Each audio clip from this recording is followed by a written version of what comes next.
As in February, today, Mr. Nix, and we're here to follow facts, not prejudices or conspiracy theories, whoever may hold them.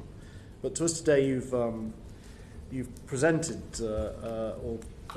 Cambridge Analytica, SCL Elections, as an ethical company, essentially, striving, as you used the term in February, for best practice with checks and balances and compliance processes, that's absolutely not guilty of any of the dirty tricks or alleged stings that have been in different jurisdictions, including Nigeria with the video, and the Caribbean, that have been sort of retailed in recent months since you came here, and yet now Cambridge Analytica is bust. Who knows what will follow?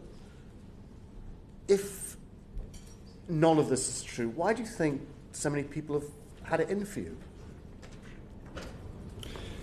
That's a very good question, and I'm pleased that you asked that. I think I've touched on this before, but I think that I can answer that question. I think that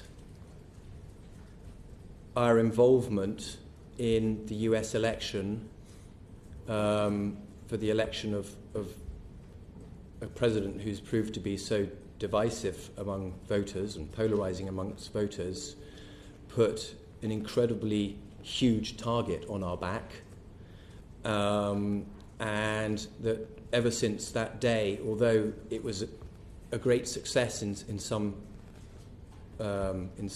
terms for the company and you know, its business growth, it actually proved to be its undoing, because from that moment onwards there were actors, not least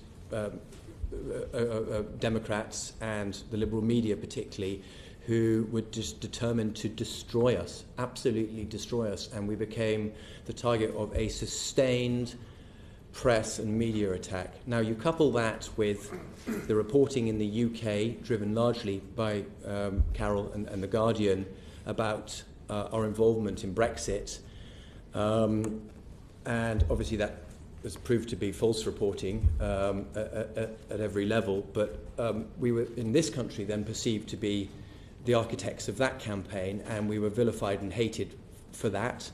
And you add into the mix an extremely jealous and resentful employee who sat there and stewed for 3 years as his baby grew and matured and got all the success. And he then saw this opportunity to go to Carol and to share with her every single possible fantastical allegation that he could come up with. And she gave him the mouthpiece to be able to put all of this into print so that it went viral on a global scale, and you have the makings of a perfect storm. You have people who the public want to hate because of our association with Trump and our false association with Brexit.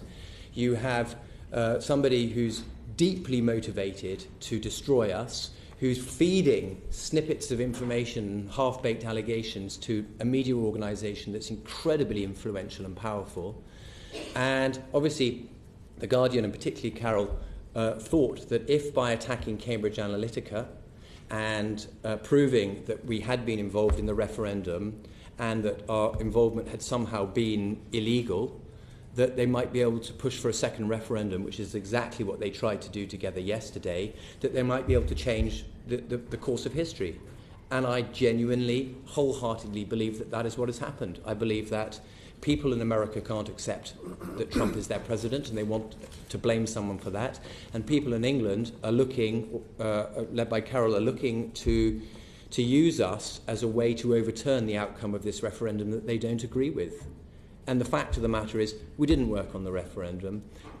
The overwhelming vast majority of the allegations against us are just simply patently not true and are being proven to be not true.